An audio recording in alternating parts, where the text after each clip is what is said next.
Sobre dois dos textos escolhidos para este domingo, nós podemos levantar duas questões. Porque é que o apóstolo Paulo, ao escrever ao seu discípulo Timóteo, ele diz: Eu sou o primeiro pecador? E porque é que Jesus, quando é condenado por estar e ter uma refeição com pecadores, ele conta a história da ovelha perdida? Será que existe alguma ligação entre estas duas histórias?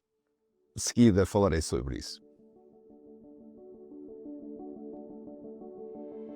Falar de pecado não é uma coisa muito natural nos dias de hoje e há várias razões para isso. E principalmente quando estamos a falar para as novas gerações. Em primeiro lugar, é porque há uma visão moral sobre as coisas. O que é importante é o que é que eu penso, se é errado ou o que é que pode ser uma falha, e não tanto aquela carga universal sobre aquilo que é o pecado e aquilo que nós consideramos como cristãos verdadeiro. Há de facto um plano individual sobre aquilo que é considerado como culpa. Em segundo lugar, há uma desconfiança sobre as entidades e as instituições religiosas. Como é que as igrejas podem falar do pecado quando ao longo da sua história existiram tantos escândalos e existiu tanta hipocrisia?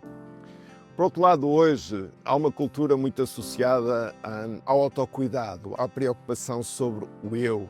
E o pecado parece que origina culpa e origina vergonha quando as pessoas procuram libertação. É mais fácil ir ao encontro das novas espiritualidades sem religião. E, por outro lado, há uma visão teológica do mundo em que as novas gerações não foram criadas. Elas não têm a noção daquilo que é Deus, não têm noção daquilo que é a alma e o espírito, não têm a noção daquilo que é a vida eterna. E isso, de facto, é um problema quando nós queremos falar sobre pecado. Apesar daquilo que eu afirmei, que não ser atual falar de pecado, vou falar de pecado. E, em primeiro lugar, gostaria de assumir, e faço de uma forma humilde: o primeiro pecador sou eu, tal como Paulo o afirmou. O primeiro que precisa do perdão de Deus sou eu, tal como Paulo sentiu que precisava de ser perdoado. O primeiro que precisa de ser buscado e encontrado por Deus sou eu, tal como o pastor foi à procura daquela ovelha perdida. Mas acredito sinceramente que, como crente, como alguém que teve também um encontro especial com Deus e a partir daí a sua vida foi completamente transformada, eu acredito que há esperança quando nós temos um encontro com Deus. E já agora, as igrejas não fogem do pecado e que os crentes são pecadores. Cristo veio para salvar todos os pecadores. E a Bíblia está cheia de histórias de grandes servos de Deus que assumem o seu pecado e se colocam perante Deus de forma humilde, pedindo perdão pelo seu pecado. É o caso de David e é o caso de Paulo, como nós lemos e podemos ler na carta ao Timóteo.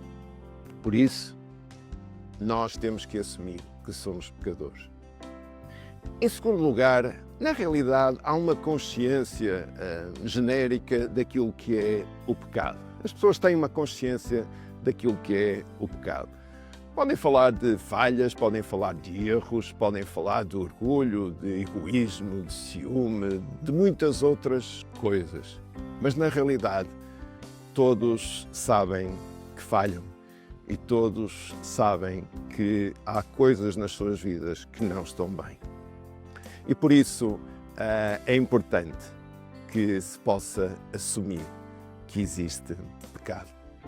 Mas, e isto é muito importante, os céus e Deus não rejubila pela culpa e pela condenação.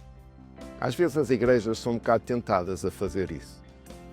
Os céus e Deus rejubilam quando há um encontro com Ele. Paulo perseguiu cristãos, condenou alguns à morte, mas mesmo assim Jesus foi ao seu encontro.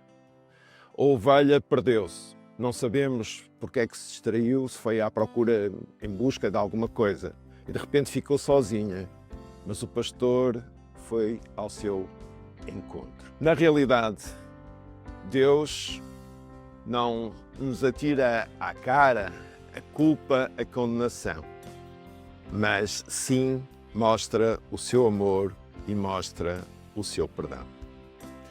Não sei como é que tu te sentes, talvez cansado, talvez sozinho, talvez com muitas preocupações, quer seja do ponto de vista físico, do teu corpo, quer da tua vida e muitos aspectos da tua vida.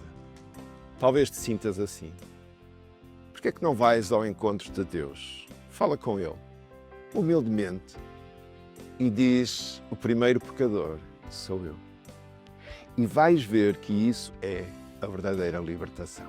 As duas histórias que nós ouvimos e são narradas na Bíblia, a história da minha própria vida e muitas outras histórias e as histórias da tua própria vida, não são histórias de condenação. Não são histórias de culpa, de pecado, mas são sim histórias da graça de Deus. A alegria não pela condenação, não pelo pecado, mas sim pelo encontro com Deus.